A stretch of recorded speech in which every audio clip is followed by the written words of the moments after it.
Bapa di dalam surga, kami mengucap syukur kepadamu. Kalau Engkau bawa kami untuk mengenal Engkau, Engkau yang mengenal dan mengetahui segala keberadaan kami, kelemahan dan kekurangan kami. Tapi Engkau Tuhan yang ajaib, Engkau memberikan putra-Mu bagi kami, untuk kami boleh percaya bahwa oleh anugerah Tuhan Yesus Kristus, kami beroleh jalan untuk kami tidak menjadi sama dengan dunia ini. Engkau menolong kami dan buat kami Tuhan, hati ini Tuhan, taat dan mau dengar-dengaran dengan Engkau. Karena Engkau memberikan kami hati yang baru, roh yang baru di dalam batin kami. Terima kasih Bapa. Kami mengucap syukur Tuhan Yesus untuk firman hidup yang jadi manusia. Terima kasih Tuhan Roh Kudus yang memimpin kami senantiasa untuk ada di dalam jalan-jalan-Mu. Dalam nama Tuhan Yesus kami mengucap syukur. Amin. Shalom saudara-saudara. Saya share sedikit tentang dosa kesombongan. Sombongan itu adalah musuh utama dalam diri kita yang telah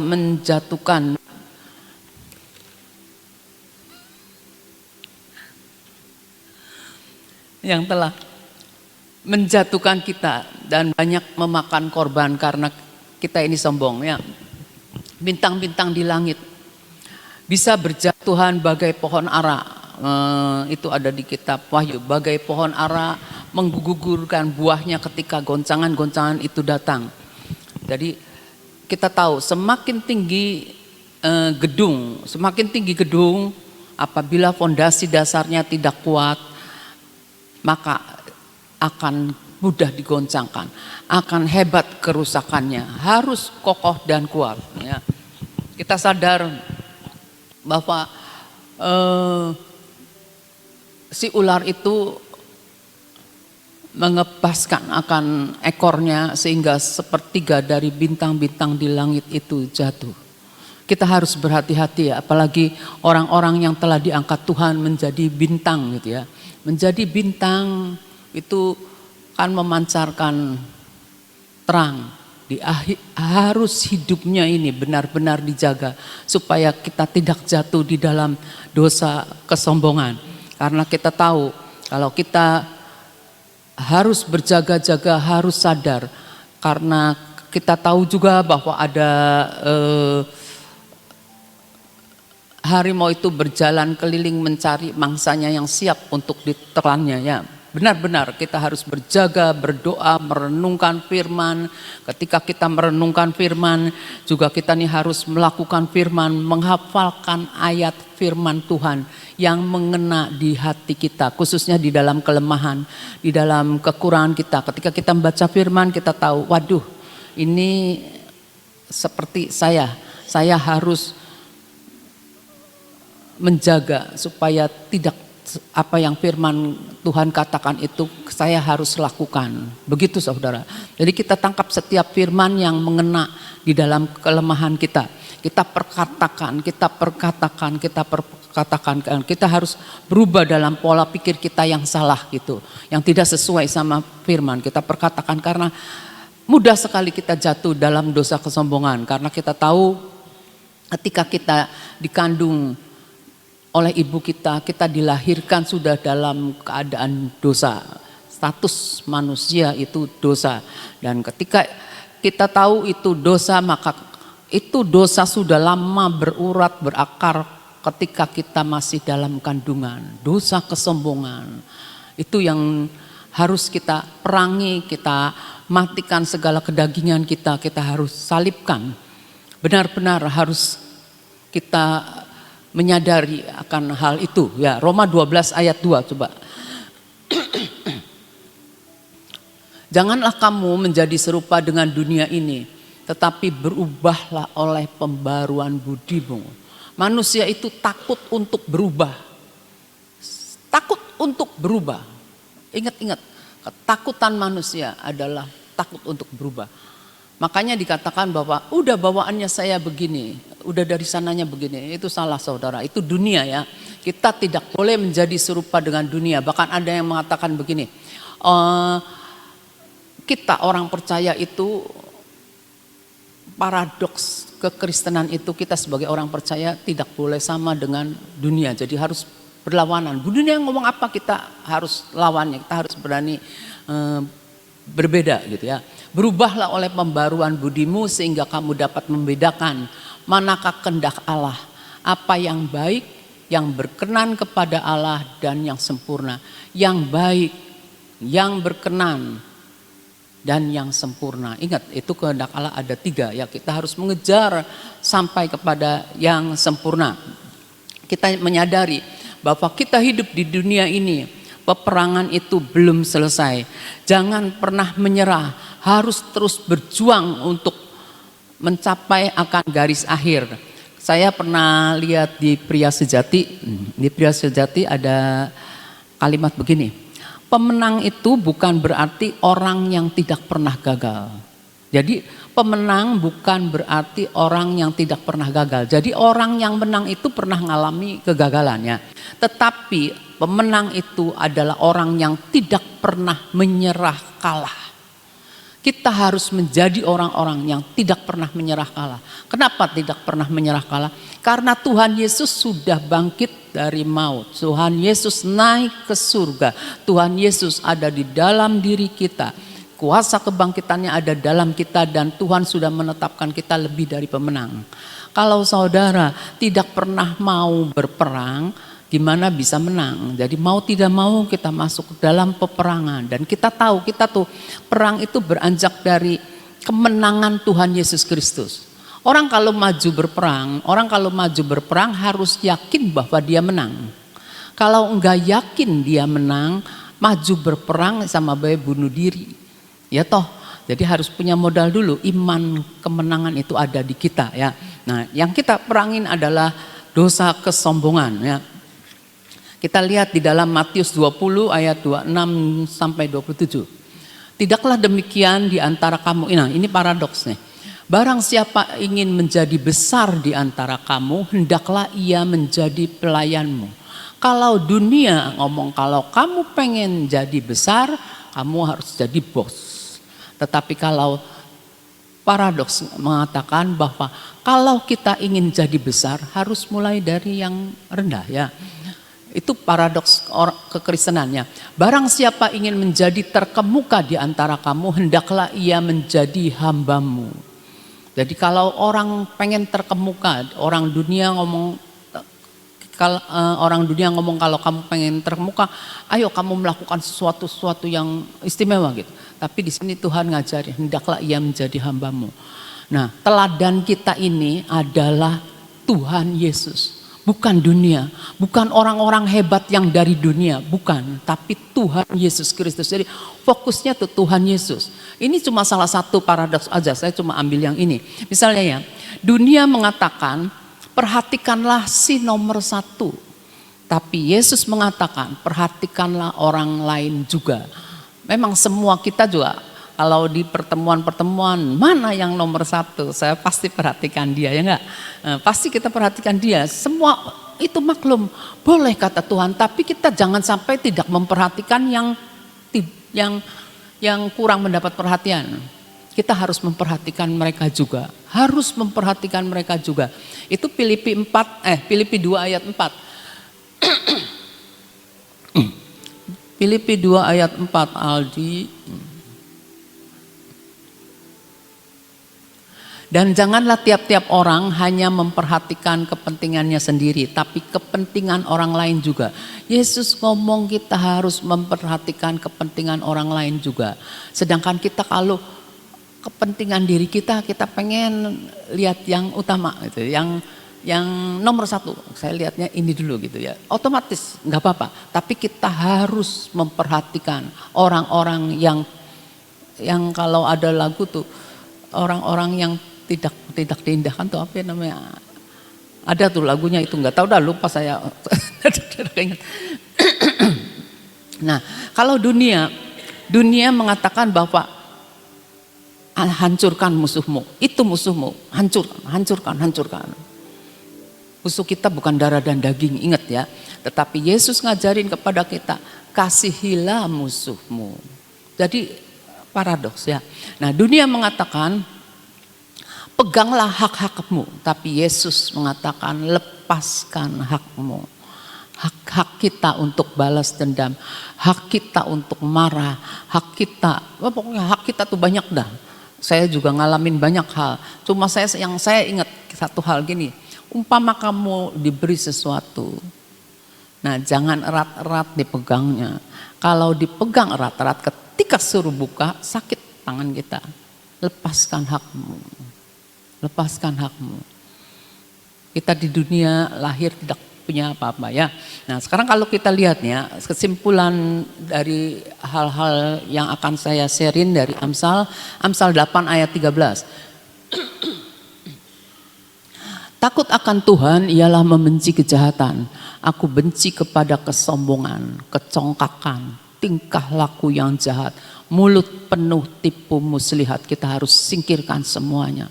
Ingat, bagaimanapun kita pernah mengalami kesombongan, baik disadari maupun enggak. Baik yang paling gampang, yang semua orang pasti ngalami. Pernah enggak lihat orang gini? Orang memandang kita dengan meremehkan kita. Jadi apa sih? Orang memandang kita tapi enggak dianggap gitu, kita enggak anggap. Oh itu kita tahu bahwa orang itu sombong. Kecongkakannya, nih saya bisa melakukan segala sesuatu ya. Tingkah laku jahat, mulut penuh tipu muslihat. Mulut penuh tipu muslihat tuh manis di depan tapi di belakang dia ada tidak tulus ya. Amsal 11 ayat 2. Jikalau keangkuhan tiba juga cemooh, tetapi hikmat ada pada orang yang rendah hati. Nah orang yang rendah hati enggak mungkin mencemoohkan orang lain, menganggap orang lain lebih utama, itu yang diajarkannya. Amsal 15 ayat 25. Rumah orang congkak dirombak Tuhan, Tuhan sangat membenci dosa kesombongan. Rumah orang congkak dirombak orang, tetapi batas tanah seorang janda dijadikannya tetap. Jadi Tuhan yang menetapkan. Terus yang Amsal 16 ayat 18 sampai 19. Kecongkakan mendahului kehancuran dan tinggi hati mendahului kejatuhan. Jangan congkak. Hati-hati, jangan congkak.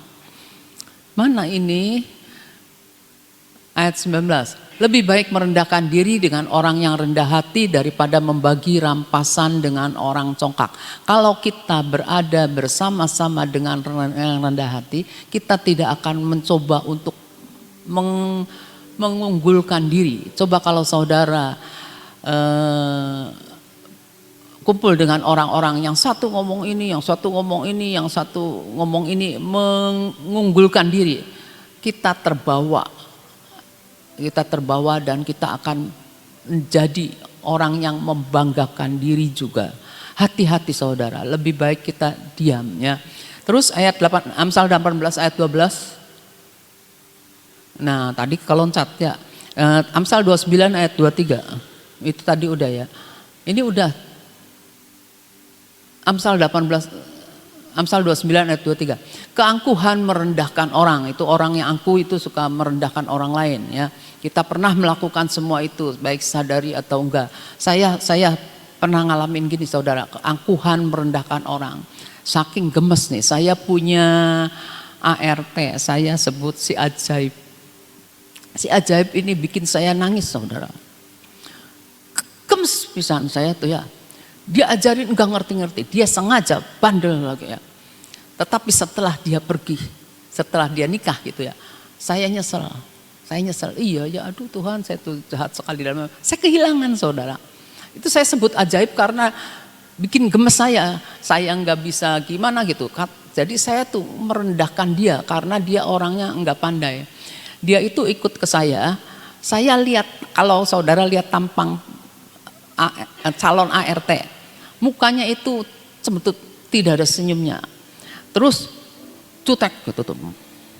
Enggak ada manis-manisnya, sopannya juga enggak. Tak maklumin sama saya karena dia orang dusun, tidak pernah kerja. Tak maklumin menurut saya. Ini calon mesti diajarin, tapi dia udah datang, masa iya saya suruh pulang. Nah, saya terima dia. Saya didik, tapi ya namanya orang belum pernah kerja. Sayanya kadang-kadang juga capek, sabarnya hilang. Jadi saya tuh gemes sekali sama dia, gemes sekali sama dia, ya gitu ya. Karena aduh, kamu tuh lagi-lagi nggak ngerti, lagi-lagi nggak ngerti gitu. Saking gemesnya saya nangis, saking gemes sama dia. Tapi sekarang saya ngelihat dia tuh, Tuhan tuh memberkati dia. Tuhan memberkati dia. Dia punya suami, cuma dia juga punya anak gitu ya. Orangnya setelah pergi kita tuh baru ngeh. Makanya saudara, kalau kita nih setelah kita ditinggal seorang, kita nih akan menyadari kebaikan dia. Dia itu baik saudara. Dia itu umpamanya bersih-bersih gitu ya, bersih, ngepel. Ngepelnya itu tuh lama sekali. Kenapa? Kalau ada rambut jatuh, diangkat sama dia, dikumpulin jadi satu. Diangkat, ditaruhnya di mana? Di wastafel, saudara. Kumpulin lagi seperti itu. Tapi bersih sekali. Bersih sekali dibandingin saya punya ART sekarang. Nah, dia itu menerima pujian karena rendah hati. Dia tidak pernah marah, tidak pernah jadi apa gitu. Cuma orangnya tuh, orangnya berani memasukkan orang tanpa izin saya gitu, tanpa izin saya. Katanya dia mau pinjam uang, malah ketok-ketok kamar mertua saya, Bu, ini ada orang udah masuk ke kamarnya dia, mau pinjam uang dengan polosnya dia bilang gitu. Waktu itu saya nggak ada, seperti itu. Tapi terlihat orang tuh sebenarnya baik saudara. Kasihan saya. Ya udah itu salah satu ya. Seorang kalau sombong itu percaya bahwa setiap hal baik dalam kehidupan ini karena dia yang melakukannya, karena hasil dari kerja kerasnya. Dalam orang sombong itu kalau dalam konflik juga, dalam konflik gitu, apabila ia benar, oh itu benar gitu tuh. Tapi kalau salah, oh orang lain itu yang salah gitu, nunjukkan ke orang lainnya. Ya ini tidak memerlukan orang-orang lain. Orang kalau tidak memerlukan orang lain itu orang tidak membutuhkan Tuhan. Ada kan orang gini, keluarga saya itu salah satu dari keluarga saya itu sangat-sangat membutuhkan saudara-saudaranya. Kita 6 bersaudara. Nah, dia butuh sekali, tapi dia merasa nggak enak.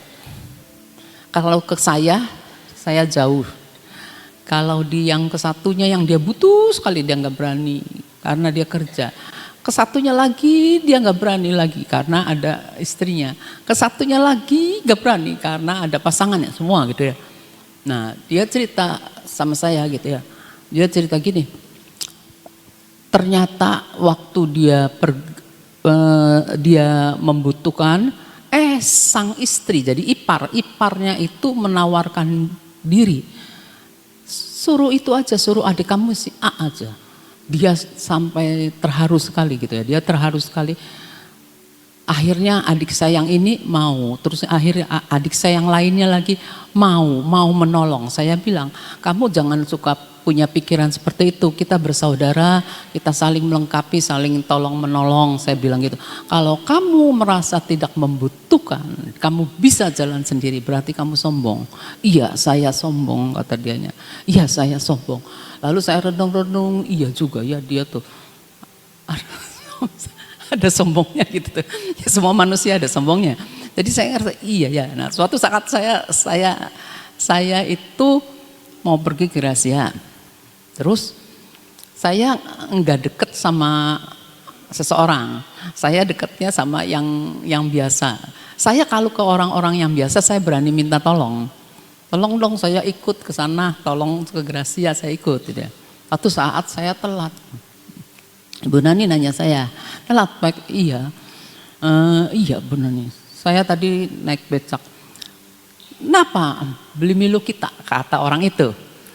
Iya nggak enak sih kalau ya soalnya saya nggak deket gitu tuh. Tapi tak pikir-pikir iya ya. Kenapa ya saya nggak berani minta orang itu gitu, orang itu. Mungkin itu kesombongan saya juga ya. Kadang-kadang kan kita sering kan kita dengar gini di lingkungan saya nih. Ini mau nggak usah. Saya bisa sendiri. saya bisa sendiri, saya bisa sendiri. Dalam hati saya, dalam hati kan ada orang-orang yang seperti itu ya, saya bisa sendiri, nggak usah. Padahal si hati kita yang dengernya tuh, aduh dalam hati ada seperti itu ya.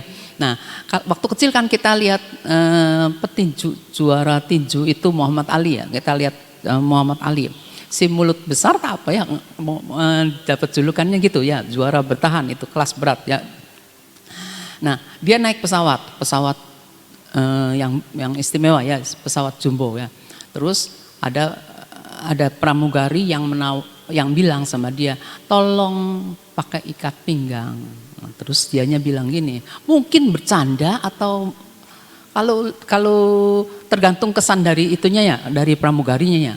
Kalau kita mikir mungkin bercanda, tapi kalau kesan pramugarinya sampai ditulis itu nggak mungkin bercanda.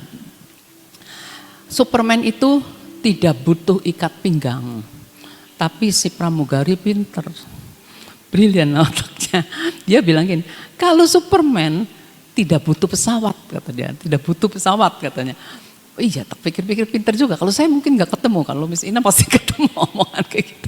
Kalau saya nggak ketemu, iya ya, Superman nggak bisa terbang kan, nggak butuh pesawat. Orang suruh pakai ikat pinggang aja, dia ngomong Superman nggak butuh ikat pinggang. Ya itulah kesombongannya. Kesombongan itu karena apa yang dihasilkan dalam kehidupan kita. Kita tidak boleh merasakan bahwa itu hasil saya loh. Kalau nggak ada saya itu gimana gitu ya. Itu nggak boleh ya. Nah kalau kita merasa hasil sendiri, maka kita ini sulit untuk berterima kasih. Jadi untuk berterima kasih itu sangat sulit. Terus kita juga gagal untuk mengungkapkan rasa syukur kepada Tuhan. Gagal. Jangan jauh-jauh saudara, kalau kita bersama-sama teman, tim. Kalau salah satu dipuji, itu kita harus ingat, itu karena pekerjaan tim bersama. Tuhan ciptakan kita itu bukan untuk single fighter, tapi untuk saling melengkapi. Jadi kita nih jangan menyombongkan diri. Musik umpamanya cuma satu kayaknya kurang enak. Tapi kita harus tahu kita saling membutuhkan. Enggak membuat kita nih jangan terlalu mandiri, enggak butuh siapa-siapa, enggak butuh orang, enggak butuh Tuhan, otomatis lah pokoknya kayak gitu ya. Padahal Musa di dalam Ulangan 8 ayat 12, Ulangan 8, 12 dan 14 itu ngomong begini, Allah itu sumber berkat. Dan supaya apabila engkau sudah makan dan kenyang, kita nih hidup cukup sandang pangan papan, sehat. Ya. Apabila engkau sudah makan dan kenyang, mendirikan rumah-rumah yang baik serta mendiaminya. Jangan engkau tinggi hati sehingga engkau lupa Tuhan Allahmu yang membawa engkau keluar dari tanah Mesir, dari perbudakan, dari hal-hal yang tidak enak kita nih dibawa. Dari rumah perbudakan kita dibawa keluar sama Tuhan. Jadi dari hidup yang gak enak sekarang kita mensyukuri, kita bisa menikmati hal-hal yang baik. Saya percaya ketika kita belum dipanggil Tuhan, walaupun kita punya segala-galanya, ada rasa yang kurang di dalam diri kita. Nah, rasa yang kurang di dalam diri kita ini membuat kita mengejar, tapi mengejar yang apa? Tapi ketika kita terima Tuhan Yesus ada di dalam kita, kita merasakan kecukupan yang luar biasa. Ada damai sejahtera yang Tuhan beri. Dalam damai sejahtera di hati kita. Jadi ketika kita ngadapin kesulitan, ketika kita ngadapin kegagalan, ada damai di hati kita yang Tuhan jagai. Supaya kita ini tidak jatuh stres lah, tidak jatuh depresi lah pokoknya. Tuhan tuh berikan kepada kita. Kita selalu merasa dicukupkan sama Tuhan. Tuhan itu lebih dari cukup ya. Nah kalau kita lihat ya, Lucifer itu malaikat tertinggi di surga. Kita lihat bagaimana kejatuhan Lucifer. Yesaya 12 28 ayat 15 dan 17. Engkau tak bercela di dalam tingkah lakumu. Ini lagi ngomong Lucifer, malaikat yang jatuh sekarang turunkan ke bumi. Engkau tak bercelah di dalam tingkah lakumu sejak hari penciptaanmu. Berarti luar biasa kali, tidak bercela. Sampai terdapat kecurangan padamu. Kenapa? Terus, engkau sombong karena kecantikanmu. Hikmatmu kau musnahkan demi semarakmu. Dikasih hikmat, tapi dia kepengen lebih dari itu, lebih semarak. Jadi lebih luar biasa gitu ya. Kau musnahkan demi semarakmu. Jadi dimusnahkan karena dirinya sendiri pengen lebih lagi kayak gitu ya. Ke bumi kau kulempar, kepada raja-raja engkau kuserahkan menjadi tontonan bagi matanya. Supaya orang-orang pejabat-pejabat tahu gimana orang sombong itu direndahkan ya. Terus Yesaya 14 ayat 13-14. Nah kita tahu sebelumnya ya bahwa setan itu cuma seperti, nanti dulu sebentar. Yesaya 28 ayat 15 coba lihat. Engkau yang berkata dalam hatimu, engkau yang tak bercela di dalam engkau yang tak bercela, yang ada ciptaan. Engkau tak bercela di dalam tingkah lakumu sejak hari penciptaanmu. Jadi itu diciptakan, Lucifer itu diciptakan. Tapi dia lupa siapa penciptanya. Kita diciptakan oleh Tuhan, tapi kalau kita sombong, kita harus tahu, kita ini cuma ciptaannya Tuhan. Siapa sih saya gitu ya. Sampai terdapat kecurangan padamu. Terus yang Yesaya 14 sekarang. Engkau yang tadinya berkata dalam hatimu, aku hendak naik ke langit. Pengennya naik ke langit. Aku hendak mendirikan tahtaku mengatasi bintang-bintang Allah. Dan aku hendak duduk di atas bukit pertemuan jauh di sebelah utara. Sombong sekali. Terus, aku hendak naik mengatasi ketinggian awan-awan. Hendak menyamai yang maha tinggi. Hendak menyamai yang maha tinggi. Ini keinginan daripada Lucifer sebelum dia jatuh. Jadi kita harus tahu hubungannya nih ya. Sampai pernyataan setan Lucifer itu diungkapkan dalam Yesaya 14 ayat 13-14 ini ngomong begitu. Kita lihat hubungannya ya. Kesombongan, ada kesombongan. Padahal dia cuma ciptaan. Tidak ada berterima kasih kepada Tuhan yang sudah memberikan semarak. Semarak yang Tuhan berikan itu pasti semarak. Tapi pengen yang lebih semarak lagi. Dia udah cantik, udah bagus sekali pokoknya. Dia kepengen lagi lebih lagi. Hati-hati ya. Tidak berterima kasih. Terus dia saya pengen, aku. Nah, itu ya, aku egois ya. Aku hendak naik, Nah, jadi dia dalam pengen mandiri, aku saja. Nah, dalam kemandiriannya itu bahaya sekali kalau kita lihat ya. Jadi kejatuhan setan itu mulai dari rasa sombong, tidak berterima kasih, mandiri itu istilahnya tidak butuh yang lain.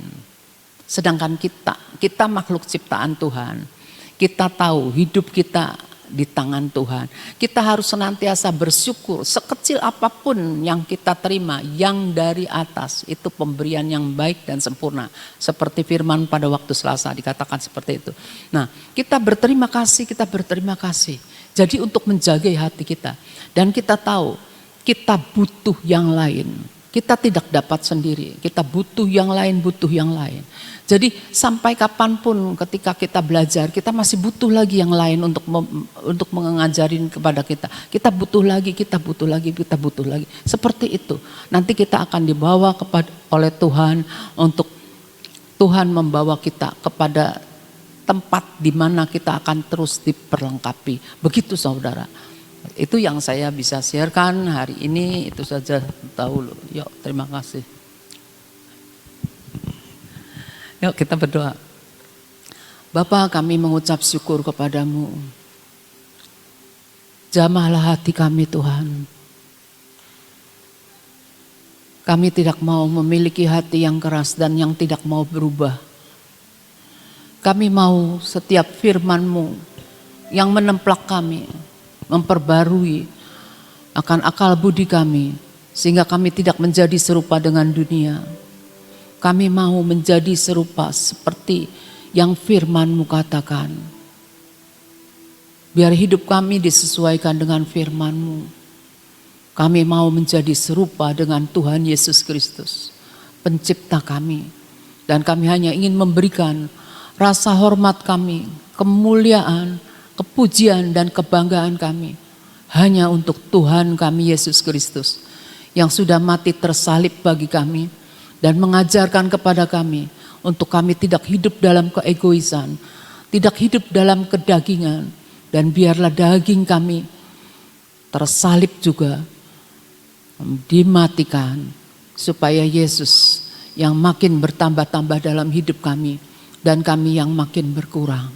Terima kasih Bapa, kami mengucap syukur kepadamu. Terima kasih untuk tempat ini Tuhan. Terima kasih untuk kota kami. Terima kasih untuk pemimpin-pemimpin kami yang membawa kami untuk kami dibawa di dalam jalan-jalan yang daripadamu. Kami mengucap syukur. Tuhan terima kasih. Terima kasih untuk bangsa ini Tuhan. Kami boleh hidup di dalam kebersamaan di bangsa ini. Terima kasih untuk kota kami. Terima kasih untuk presiden kami. Terima kasih Tuhan untuk pejabat-pejabat yang ada. Terima kasih Tuhan. Kami percaya Engkau akan mengubahkan setiap mereka semua Tuhan. Untuk menjadi orang-orang, pejabat-pejabat yang takut akan Tuhan. Yang tidak mementingkan diri sendiri. Yang tidak ingin mengenyangkan dan menyemarakkan diri sendiri. Tapi Engkau Tuhan biarlah menguasai hati dan pikiran. Sehingga takut dan kegentaran yang daripadamu itu Tuhan ada pada setiap mereka. Terima kasih Bapa, berkati presiden kami, berkati bangsa kami Tuhan. Biar bangsa ini Tuhan tetap ada di hadapan-Mu. Dan jangan Kau biarkan Tuhan, bangsa ini melakukan hal-hal yang jahat di mata-Mu Tuhan. Terima kasih kami mengucap syukur. Tuhan terima kasih, kami bersyukur kepadamu. Terima kasih Tuhan. Dan saat ini Tuhan, kami berdoa Tuhan, biarlah di dalam masa-masa seperti ini, Engkau bawa kami untuk mengerti apa yang menjadi kehendak-Mu yang baik, berkenan dan yang sempurna. Terima kasih kami mengucap syukur. Mari kita angkat minyak kita.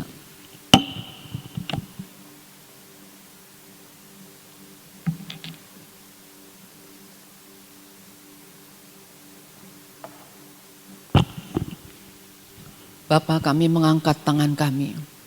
Kami berseru kepadamu yang memiliki nama di atas segala nama. Ini minyak urapan Tuhan yang Kau berikan kepada kami. Kami mau Tuhan, pikiran kami Tuhan menjadi pikiran diperbaharui tiap hari. Mata kami Tuhan, pertajam mata kami untuk melihat Engkau saja Tuhan. Telinga kami ini Tuhan, Kau bukakan untuk mendengar suara-Mu Tuhan. Mendengar suara-Mu lebih daripada mendengar suara-suara dari dunia ini yang seringkali menggoncangkan kami. Ini hati kami Tuhan, kami menyerahkannya kepadamu. Supaya Engkau Tuhan yang bertata dalam hati kami. Kami mau menguduskan Kau sebagai Tuhan, sebagai Raja, sebagai Kristus dalam hati kami. Mulut lidah bibir ini Tuhan, Kau urapi Tuhan untuk mengucapkan kehidupan, untuk membuat perubahan-perubahan, untuk menciptakan sesuai dengan firman-Mu yang rusak, diubahkan, yang hancur, kembali dipulihkan. Engkau Tuhan yang bekerja melalui perkataan-perkataan kami dengan kuasa-Mu Tuhan. Tuhan kami mengurapi akan tengkuk ini Tuhan. Tiap kelemahan kami, kekurangan kami, tiap celah kami tutup di dalam nama Tuhan Yesus Kristus. Kami tutup dalam nama Tuhan Yesus. Kami menolak semua yang bukan dari Tuhan, yang tidak membangun hidup pengenalan kami akan Tuhan. Ini tangan kami Tuhan, kami serahkan kepadamu. Jadikan tangan ini berkat Tuhan. Buat anggota-anggota tubuh kami memuliakan Engkau Tuhan. Dan kaki-kaki kami Tuhan, kami mau berjalan di jalan-jalan yang Engkau sudah tetapkan bagi kami. Terima kasih Bapa, kami mengucap syukur. Kami mau mengangkat tangan kami Tuhan. Kami memohonkan daripadamu Tuhan. Kekuatan, stamina tubuh kami, stamina roh kami menjadi kuat. Yang Kau berikan kepada kami. Supaya kami bersuka cita menjalani hidup kami. Dan menghitung berkat-berkat-Mu setiap hari dalam hidup ini. Terpuji akan nama-Mu Bapa di dalam surga. Kami mengucap syukur di dalam nama Tuhan Yesus Kristus. Amin.